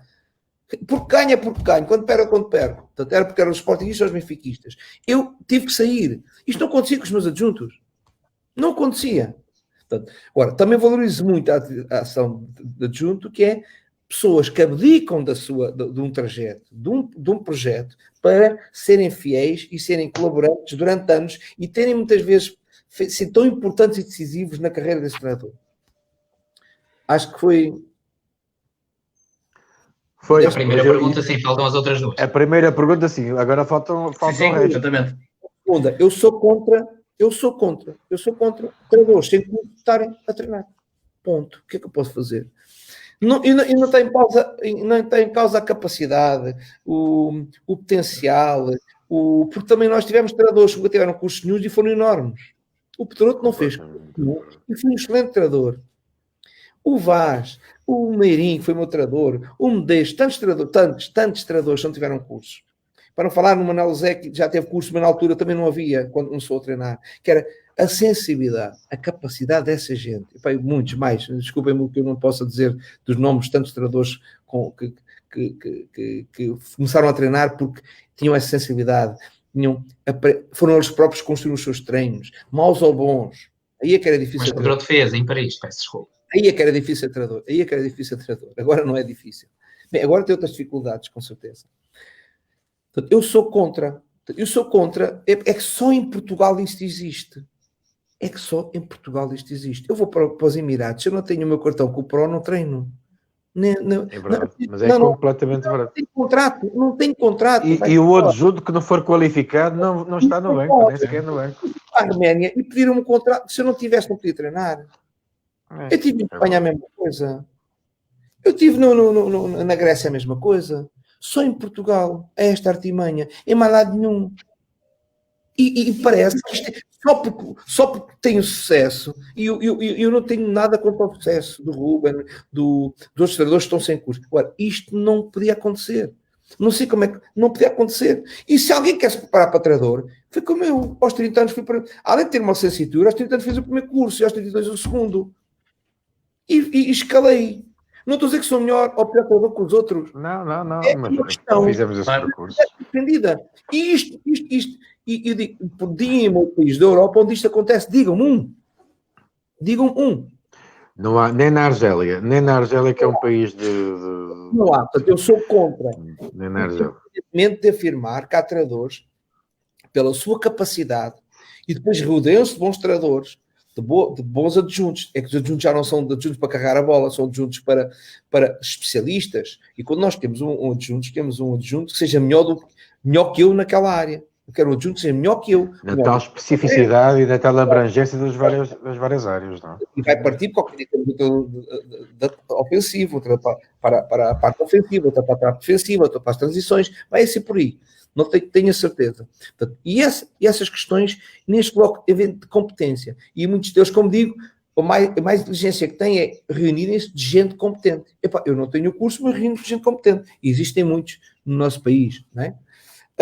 Agora, eu não concordo, e ponto, e acho que não sei como é que resolver isso, eu também não quero resolver, ou pelo menos a contribuição da nossa, às vezes custa ao ver o nosso presidente da associação ser tão atacado, quer dizer, que no fundo o que ele quer é, imagine um engenheiro, ser engenheiro sem ter curso, um médico, é só assim, e se o futebol evoluiu tanto ao nível dessas áreas, ao nível dessas áreas de conhecimento, não faz sentido nós também, em termos burocráticos, oficiais, em termos do que é ter ou não ter o cartão, não sermos como os outros. Falta aquela questão do treinador português. Força, Francisco, força. Força. Não, Remo. Falta aquela questão da imagem do treinador português pelo mundo. Da imagem do treinador português, exatamente. Bem, nós tivemos uma lance em África, foi o Manuel Zé, que depois reproduziu para o golfe. Acho que nós fomos para o Golfo e para a África, muito pelo sucesso do Manuel José. Depois fomos para a Europa, não tenho dúvidas nenhumas, pelo sucesso do melhor treinador português de todos os tempos, na minha opinião, que é o José Mourinho. E depois uma lança na América do Sul com a chegada do Jorge Jesus. Quer dizer, estes resultados, para além da competência que nós temos, tem a ver também com isto. E a verdade é que o mundo é de modas, o mundo também tem estas nuances. Onde está o sucesso, as pessoas também querem comprar. E temos, além disto, é a capacidade que nós temos de aproveitar estas oportunidades. Porque temos um tronco e temos uma formação que tem alinhamento. Está construída. Pode ter lacunas ou não, mas tem alinhamento. Nós não saímos todos a saber o mesmo e todos com a mesma forma de jogar. Há uma escola de treinador português, uma escola, uns mais ofensivos, outros mais defensivos, mas todos relativamente a questões pedagógicas, metodológicas, sabendo que há mais uma área, ainda por cima discutimos, uma área da tática, da pressão tática, e uma área do treino integrado, e que temos capacidade para perceber isto e aprender isto. E depois fazemos as nossas escolhas. O que nós temos é um esforço muito grande que a nossa associação, que as universidades partilharam muito e que as nossas associações e a federação, num trabalho fantástico, proporcionam saberes a todos nós. Mas mais do que esses saberes, porque não é só os saberes que proporcionam, e nós sabemos disso, são só vermos o mundo de outra forma. Tão forte como nós acabamos uma licenciatura e não se esgota o nosso saber na licenciatura, abriu-nos portas para ter outros conhecimentos, para procurar outras estradas, para ver outro mundo, não é? Em vez de ser assim. Também um curso de treinadores, o que provoca num treinador é a capacidade de ele ver outro mundo, ver outras coisas, o que é necessário para ser melhor treinador. E antecipar alguns dos problemas também. Cada um está ali, quer ou não quer. Quer aprender ou não quer procurar conhecimento naquela área ou não, quer ter treinadores naquela área ou não. Portanto, e acho que nisso nós temos dado um exemplo tremendo. Nós temos sensibilidade para o jogo, mas isso penso que todos, abaixo nós, os italianos, espanhóis, temos sensibilidade para o jogo. Evidente que os alemães depois ganham, mas isso é a sensibilidade para a organização. Portanto, a organização que eles têm acabam por estar por cima da sensibilidade para o jogo que nós temos. Temos uma capacidade de adaptação muito grande, uma plasticidade muito grande. Acho que isso somos melhores de todos. Ou seja, comparando com aqueles que têm capacidade de adaptação, nós somos os melhores em termos de saber. O que é que ele quer dizer? Comparando com os brasileiros e com os jugoslavos e mais uns aos outros que eu não posso esquecer, e os romenos, que vão para um lado, para um sítio, e tentam perceber o mundo real e adaptar-se, coisa que os francófonos anglo-saxónicos não o fazem, têm muita dificuldade em fazê-lo. Nós temos capacidade de perceber o mundo onde estamos, em adequar a nossa linguagem. A adaptação, temos uma capacidade muito grande. Desses todos, nós temos os melhores cursos. Eu não acredito que tenho melhores cursos que os ingleses ou que os alemães, mas nesses mundos, perdem connosco nessa capacidade de... É uma questão de sermos um país que não tem a dimensão de uma Inglaterra ou de uma Alemanha, que vem tudo por cima e o resto é tudo rapazitos que ali estão para aprender com eles. Nós temos de ver que nós também aprendemos com eles. E isso é a grande vantagem do treinador português. É que está capacitado e depois tem uma capacidade de perceber, entender a realidade que está presente, que leva a que ganhe 2, 3 meses relativamente aos outros todos. Passa também por coisas más, perde, é despedido, mas somos mais... Portanto, é moda, temos, como digo, real ser 3, mas depois há mais. Nós falamos nestes 3 treinadores, mas depois há muitos treinadores que têm tido tanto sucesso, já fomos campeões na Ásia, em vários países do mundo, países na Europa, sei lá, o que é que nós já ganhámos, né? Até temos um treinador que neste momento a seleção foi campeão da Europa num país com 10 milhões de habitantes e ganhou a Taça de Confederações, e o sucesso é tão grande que eles estão espantados com isso. Eu agora cheguei no Brasil com a seleção da Venezuela. E 6 ou 7 bandeirantes, tantos, o Globo, falei para ela, olha, vou falar para elas. E a pergunta mais importante que eles queriam mais explorar era: porquê é que vocês são bons? Porquê é que os portugueses têm uma escola de treinador? Quer dizer, eu quero falar sobre a Venezuela, mas vamos falar um bocadinho. Mas o que eles queriam era: porquê é que neste momento vocês... há uma escola de jogadores, de treinadores mesmo, mas um é mais ofensivo ou defensivo, e tens de explicar: pois, mas isso não tem nada a ver. Nós não estamos a fazer cópias. Portanto, nós, quando estamos a formar um treinador, não estamos a fazer uma cópia. Vocês estão de igual, mais nem o Hitler conseguiu isso. Portanto, nós somos treinadores capacitados, com um tronco comum de conhecimento e de evolução, desde o primeiro ao quarto nível, com reciclagens e com capacidade para discutirmos as coisas cada vez mais e queremos e estarmos espertos e sensíveis para, perante o mundo que está aí, nós o estudarmos em função daquilo que foi os cursos que nos deram, para nos abrir horizontes, para antecipar horizontes e problemas. Isso faz com que nós neste momento nos queiramos mais. E essa, eu digo que eles tiveram a sorte de eu jogar com a Venezuela e aproveitaram essa oportunidade e praticamente dei 6 entrevistas, creio eu, enquanto estive no Brasil, e direcionados para isto. Porquê isto? Porque é esta loucura. Ora, muito bem, Jerry, vamos às últimas questões do última questão. Uma última questão, defendendo de forma acérrima esse resultado, essa causa e efeito entre o modelo de formação e aquilo que é a qualidade dos nossos treinadores. Aquilo que eu lhe pergunto, José Peseiro, é se preconiza na esteira daquilo que defendia José Maria Pedroso a criação de uma verdadeira Escola Nacional de Treinadores. Só falta pôr o nome, eu acho que nós temos, não é? Acho que só falta pôr o nome. Não, isso, claro, eles próprios já chamam isso. Portanto, quando o governo pergunta, ou o venezuelano, ou o argentino já me perguntou, ou o Uruguai, que também já falei para a imprensa, eles já dizem: há uma escola de treinadores portugueses. Existe. Portanto, se depois nós temos, não sei o que é que teremos que fazer neste momento para... Mas também não podemos aqui, estamos a viver num mundo global e menosprezar o que é a qualidade, e já vários treinadores têm de fazer sentir isso. Eu próprio... Estamos a falar de qualidade de treinadores, desculpe interrompê-lo, nós estamos a falar de qualidade de treinadores que não são resultado do atual modelo de formação. Sim, o atual modelo de formação não tem pouco tem a ver com esta qualidade dos treinadores que evidenciou. Aliás, este modelo de formação levanta uma série de dificuldades que levantam aqui questões de complexidade extraordinária.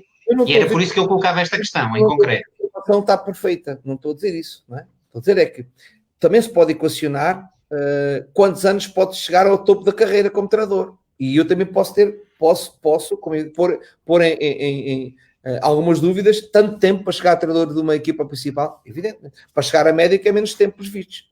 Não, mas isso, agora eu digo, mas quem é que faz isto? Então vamos mudar agora, temos é que cumprir. Não estou a dizer, só porque leva mais anos do que ser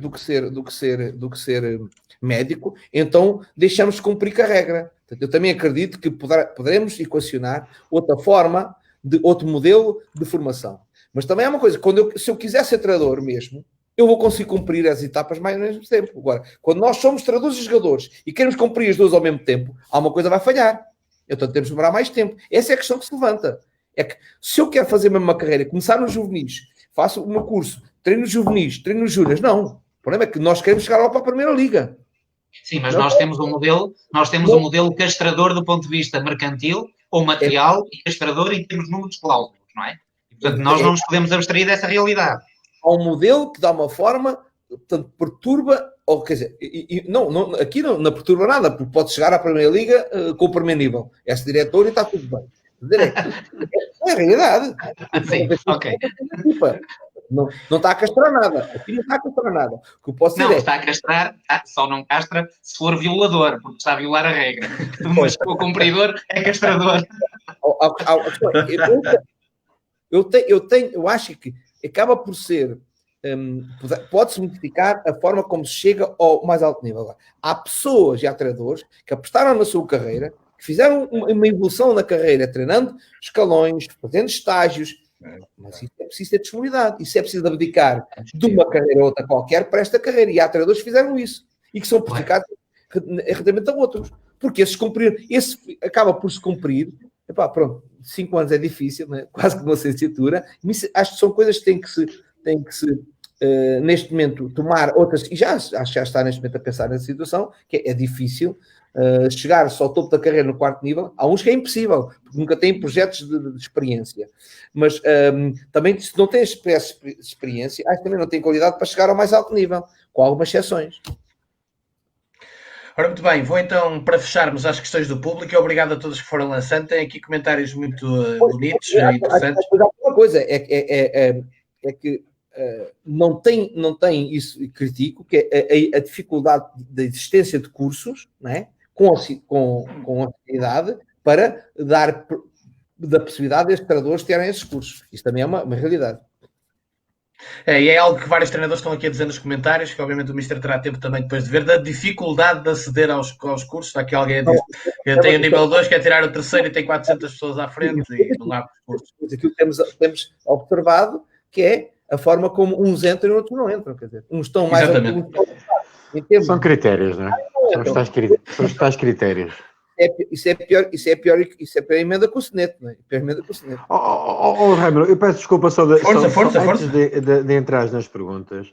Eu queria também, José Peseiro, sinceramente, achas que ao longo destes anos em que o futebol português, e principalmente o treinador português, se foi assumindo, tanto a nível nacional como a nível internacional, com trabalhos notáveis e principalmente a razão até que mais está subjacente a isso é precisamente o campeonato português ter praticamente só treinadores portugueses, coisa que outrora não era assim. Eu quero fazer-te uma pergunta em relação à tua opinião, que estás de fora. Quero fazer 2 perguntas, se me permites, só para finalizar. Primeiro, achas que a avaliação das competências está a ser feita da forma que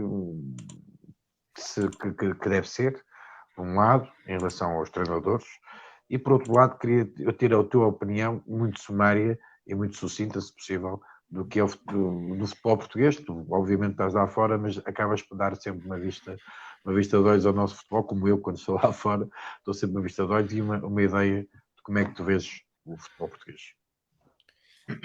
Estás-me a dizer a avaliação das competências quando um treinador está na equipa? Sim, até principalmente porque nós agora vemos agentes, vemos diretores desportivos, vemos isto, vemos presidentes também. Brokers. Como eu disse, são vicissitudes de uma atividade que está inserida numa sociedade. Quer dizer, muitas vezes não é o melhor que chega àquela posição, mas é aquele que tem mais influências. Mas é na televisão, é no treino, é na advocacia, é na medicina, é em todos. Portanto, o custo é o gajo ter a oportunidade de não ter competência para o agarrar. Agora, também sei que muitos têm valor e não têm essa oportunidade. Eu costumo dizer, quantos treinadores começaram comigo na 3ª divisão, quando eu estive no União de Santarém, depois no União de Montemor, depois no Oriental, que tinham tanta qualidade ou mais que a minha, e não chegaram onde eu cheguei. Porque não tiveram essa oportunidade. Eu tive a sorte, estive no Oriental, fiz uma grande campanha, e depois o Nacional da Madeira, que era o clube naquela altura, tinha e o Marítimo tinham condições para chegar à Primeira Liga e estava na segunda B e deu-me essa oportunidade. E eu acredito que outros 4 ou 5 que eu conhecia naquela altura, que tinham tanta competência como eu, se têm essa oportunidade também podiam ter chegado onde eu cheguei. Portanto, isto é uma questão de oportunidade. Ali não foi uma questão de empresário que eu não tinha de empresário, foi um presente. Este gajo, o jogo é bonito, é giro, eu vou levar este gajo. Há outras situações que nós não sabemos que não é assim, né? Portanto, há tantos treinadores com trajeto que neste momento não estão a treinar a Primeira Liga e outros que não fizeram nada estão a treinar. Mas também há 40 anos aqui que eu rodava sempre com os mesmos, também não era assim uma coisa tão saudável, não é? Agora, o futebol não era tão saudável. Agora, também é verdade que há uma série de condicionalismos, que é o vencimento que os treinadores jovens neste momento oferem, que é diferente de alguns que estão mais, que tiveram mais sucesso e acabam por estar fora do trabalho porque não têm esses, portanto, acabam por ganhar mais. E depois essas influências que todos têm, que os agentes têm, e a chegada aos agentes ao futebol não é uma coisa má para nós e para os jogadores, há uma forma também não, pode... De forma alguma. Pode iniciar muitas vezes situações. Não é por eu ter trabalho feito, mas por ter um empresário que se mexe melhor. Acontece isso. Não é só nos treinadores, nos jogadores também. A sua ideia sobre o futebol português? Perguntou-lhe o Mr. Chalot também. O futebol português tem... Bem, quando nós temos... Eu acho que o futebol português está a passar uma situação que... Há 20 anos tínhamos equipas melhores. Não tenho dúvida. Pelo menos o Benfica e o Porto eram melhores e o Sporting. Ou há 15. Ou há 10.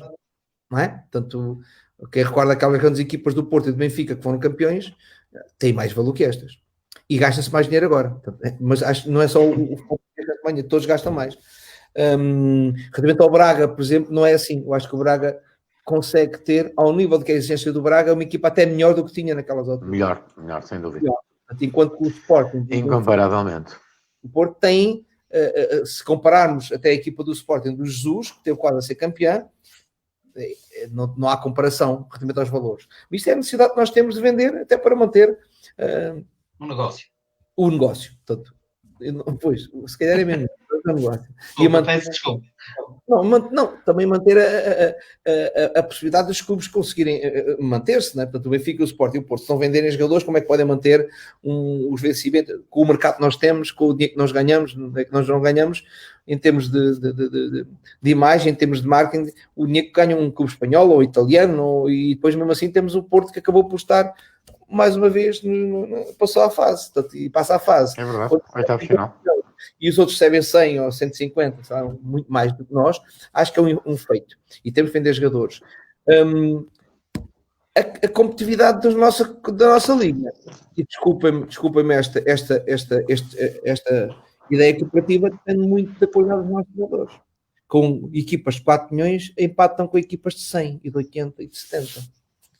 Gente, mas porquê? Porque realmente nós somos predestinados para treinar, com certeza os clubes também todos mais condições, na altura em que o Benfica dava 6-0 e 7 e o Porto e o Sporting, era uma equipa que treinava a sério, os outros mais relevado tinham. Neste momento as estruturas são melhores, os agentes também são melhores, os relevados são melhores, as condições de cooperação são melhores, a vitaminização é melhor, o tempo de treino é melhor, o profissionalismo tem outra dimensão e depois tem uns treinadores que conseguem, com os jogadores a ganhar 1.000 euros, 2.000 e 3.000, fazer uma liga que é competitiva, não é espetacular, que é diferente.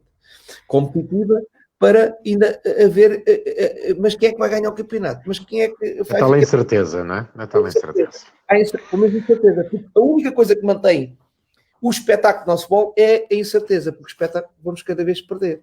Quando temos uma equipa que tem que estar sempre a defender, não é? E não é um jogo box-to-box, que é o mais lindo e mais bonito, porque não é possível.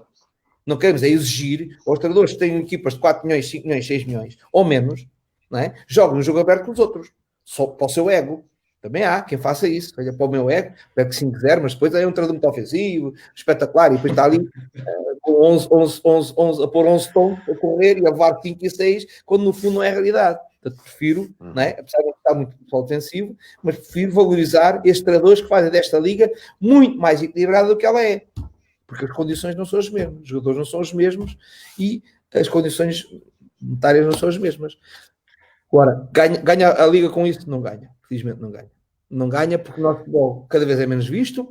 Eu estava na Arábia, nos Emirados, davam 5 jogos em direto. Quando eu tive nos Emirados a última vez, não dava um jogo em direto.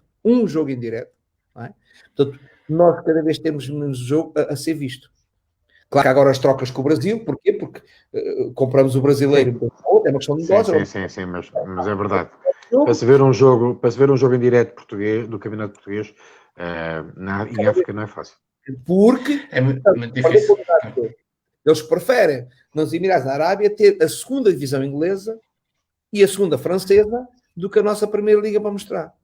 Portanto, não é uma questão de negócio, também pode ser. Até pode ser que as divisões francesas queiram ver agora. Há uma questão de que o nosso espetáculo não é bom porque há uma capacidade, uma estratégia elevada do nosso jogo, fruto da diferença de recursos que as equipas têm. Ora bem, 2 perguntas do público rapidamente, estamos além do tempo, aqui a nossa produção, um beijinho para a Gito, nós todos já me está a avisar disso há algum tempo.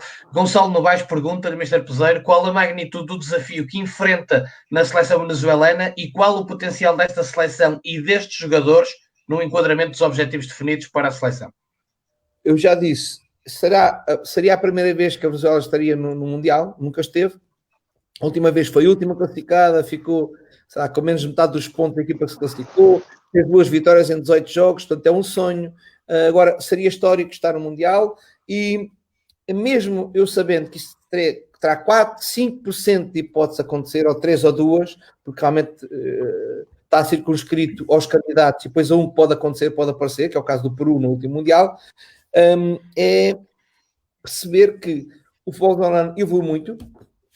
Há jogadores a sair do país a todo momento para as várias ligas, não só europeias, claro que não estão nos nomes de equipas europeias, mas sim para a MLS, a Brasil, a América do Sul, e que nos próximos, não sei, 4, 8 anos, a Venezuela contribui para a Venezuela, se não está no próximo, está no outro Mundial, porque muito proximamente, em função daquilo que é a dimensão do futebol, a necessidade do futebol venezuelano, jogador venezuelano se mostrar, sair do país, ter vida ter dinheiro para ajudar a família, os agentes a procurar esses jogadores a todo o momento, do sub-20, do sub-17, essa saída de jogadores, esse exponenciar de jogadores, apesar das estruturas, as condições de serem deficitárias, de dimensionar uma seleção da Venezuela que há 30 anos, 40 anos só se falava de beisebol e basquetebol e agora fala-se de futebol. E essa projeção pode, pelo menos se eu não conseguir, pelo menos projetar uma seleção para, em futuro próximo, a curto, médio prazo, poder estar no Mundial. Para fechar, o Alexandre Nogueira, que é um treinador português que está em Inglaterra, diz o Mr. Peseiro e o Mr. Chaló, na opinião dele, fazem justamente parte de um grupo de espécie de mal-amados no futebol português, no aspecto em que não são valorizados como deviam, porque fazem muita falta ao nosso futebol. E a pergunta é se sente assim e se sim, porquê? Não. Sabes que acho que nós sentimos bem assim. Portanto, acho que também não fizemos, não sei o Chaló, também não fizemos muita coisa para criar lobby, para criar corrente, para criar ligações, para depois, no momento de infortúnio, haver aqueles 5 ou 6 ou 7 que saem a defender a gente. Se eu me sentia mal, não foi isso que eu bebi dos meus pais, dos meus avós, porque é que eu iria ir por aí? Nunca fui. Quando eu jantei ou almocei com um jornalista, foi por uma questão de amizade, não foi uma questão de ter alguma contribuição com interesse. E há pessoas, e há treinadores que fazem muito bem, outros que fazem mal. Que é bom para ele, para os jogadores e para o clube. Que montaram isso muito cedo, muitos anos, e acho que é a modernidade. Mas és burro, devias ter feito. Não, acho que me senti bem assim. E para além da questão de eu ter sucesso na minha profissão ou não, e o processo não quer dizer que é só ganhar, que há muitos treinadores que não ganham, têm muito sucesso, grandes sucessos, mais do que eles que ganham, é muito fácil estar no Benfica, no Sport, ou no Porto e ganhar, quer dizer, não é fácil, mas é mais fácil treinar os outros, não é? Bem, o Jesus treinou durante anos os outros, nunca foi campeão. É verdade ou mentira? Essa é a realidade. Essa é a realidade. É campeão. Pronto, não é? Por mais qualidade que a gente sabe que ele tem como treinador, é que muitos treinadores também andaram e nunca ganharam. Se tivesse a oportunidade de treinar o Benfica, o Porto ou o Sporting menos, infelizmente. Eu vou dizer. Agora, a verdade é que cada um tem a sua personalidade. E a personalidade, e muitas vezes a aceitação que nós temos, tem a ver com aquilo que é o show-off, aquilo que é a forma como nós vendemos. E se calhar, por nossa estupidez, nós vendemos mal a imagem, mas não estou insatisfeito com isso, nem estou triste por isso. O trabalho fala por vocês e isso é o mais importante. Em meu nome, do Jerry e do Francisco Chaló, da Gisele, da Arauto Media Group, muito obrigado, José Peseiro, por esta hora e 43, 90 minutos mais descontos. Obrigado. Grande abraço e que a Venezuela esteja no Mundial. Obrigado. Sr. Tapezeiro, obrigado. Estando no Mundial, temos mais um bom motivo, como portugueses, para um bom brinde de vinho tinto, porque assim brindamos exatamente à Venezuela. Já temos muitos portugueses na Venezuela, não é? Como sabem. Exatamente, Claro, é verdade. Uma É comunidade verdade. E agora mais um a prestigiar o país. Fechamos então mais uma edição do programa Respect aqui na Arauco Media Group. Marcamos encontro consigo na próxima semana, dizendo-lhe que todos temos diferenças, mas o respeito é algo que precisamos ter em comum. Boa noite. Obrigado.